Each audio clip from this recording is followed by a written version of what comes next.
안녕하세요. 오늘 저는 여러분들에게 동물이 행복할 권리에 대해서 알려줄 이태양 선생님이라고 합니다. 안녕하십니까?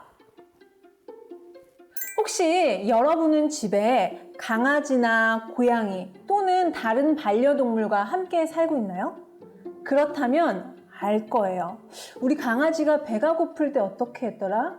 우리 고양이가 졸리면 어떻게 하지? 그리고 무섭거나 아프면 어떻게 하는지 여러분들은 알고 있을 거예요. 저는 하얀색 작은 강아지를 키우고 있어요. 그 강아지는 제가 오랫동안 TV를 보고 있으면은 저한테 다가와서 제 무릎을 이렇게 톡톡 쳐요. 나가자고, 심심하다고. 이렇게 동물들도 사람과 똑같이 심심한 감정, 배고픈 감정, 아픈 감정 이런 것들을 다 생각하고 즐거움을 느낄 수 있는, 그리고 고통을 느낄 수 있는 그런 생명체예요. 그런데 세상에는 동물의 배고픔, 고통, 행복을 무시한 채 사람의 이익만을 위해 동물을 이용한 사람들이 있어요. 그리고 어떤 때에는 우리가 모르는 사이에 동물을 이용하는 그 사람들을 응원하고 편을 들어주기도 해요. 여러분들은 안 그러는 것 같죠? 그렇지만 우리도 모르는 사이에 그런 행동들을 하고 있어요. 자, 그래서 오늘 이 영상에서는 사람들에 의해 고통받는 그런 동물이 고통받지 않고 행복하게 살아가기 위해서 우리가 할 수 있는 일이 있을까? 있다면 무엇일까? 그런 생각을 하는 시간을 가져보려고 합니다. 그래서 주제는 여러분이 한 번씩은 가봤을 동물원에 사는 동물들의 이야기입니다. 오늘 오는 길에 공책을 하나 주웠어요. 보니까 일기장이에요. 누구의 일기장일까요? 남의 일기장을 읽으면 안 되지만 이 주인을 꼭 찾아줘야 되니까 살짝 한번 보도록 할게요.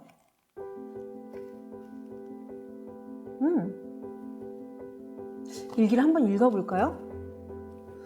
3월 9일 월요일 날씨 흐림.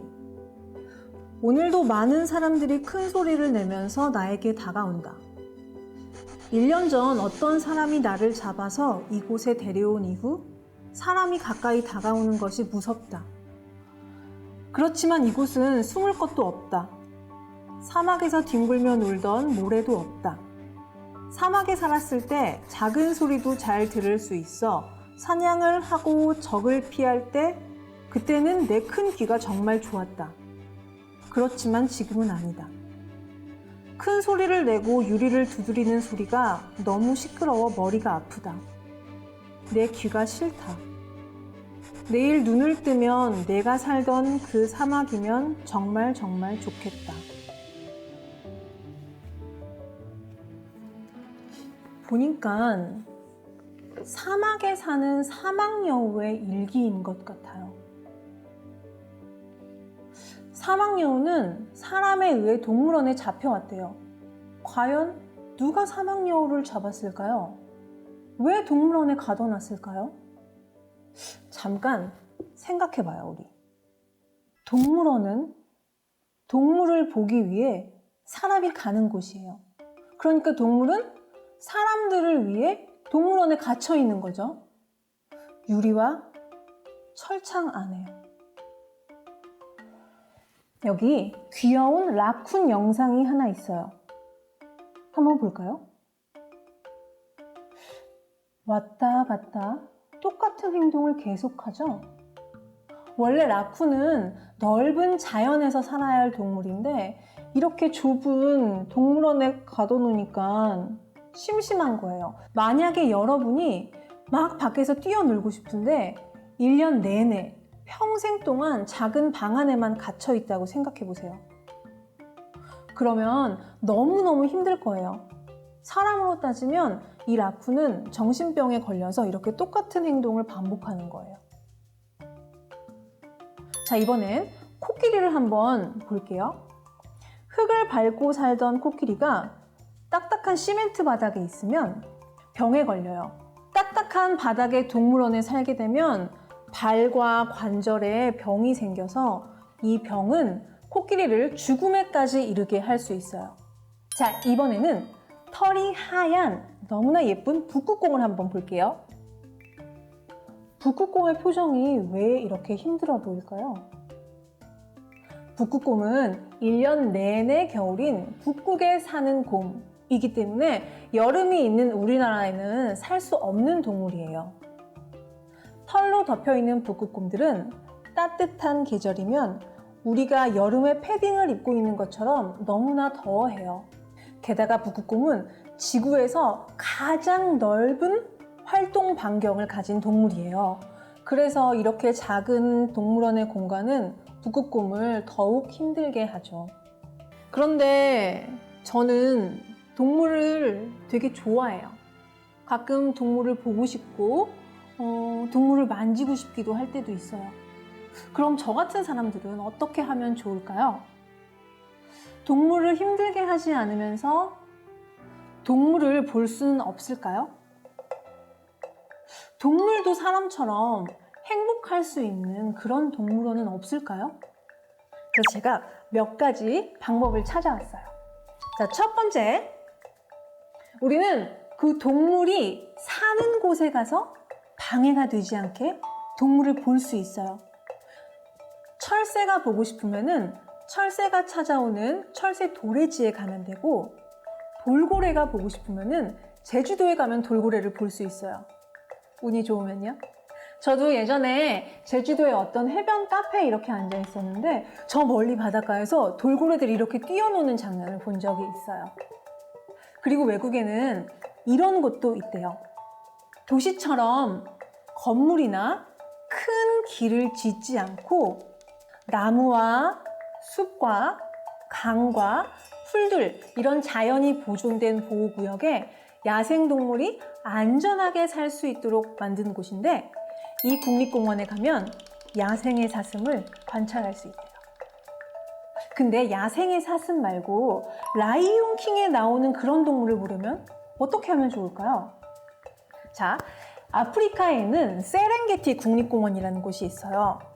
이곳 역시 동물과 자연이 훼손되지 않도록 보호되고 있는 큰 국립공원이에요. 그 국립공원을 차를 타고 돌아다니면서 동물을 볼 수 있어요. 세렝게티 국립공원은 우리나라 서울의 24배나 되는 곳이어서 그 넓은 자연에서 치타가 뛰는 모습, 사자가 쉬는 모습, 코끼리가 물을 마시는 모습, 그리고 얼룩말이 무리지어 다니는 모습을 볼 수 있대요. 저도 아직 가보지는 못했지만 언젠간 가볼 수 있는 날이 있겠죠? 그런데 스위스도 아프리카도 너무 멀어요, 직접 가기에는. 직접 가지 않고서는 그 멋진 동물들을 볼 수 없을까요? 혹시 여러분 VR 해본 적 있어요? 이렇게 생긴 안경을 쓰면 가상세계 안으로 들어가게 되죠.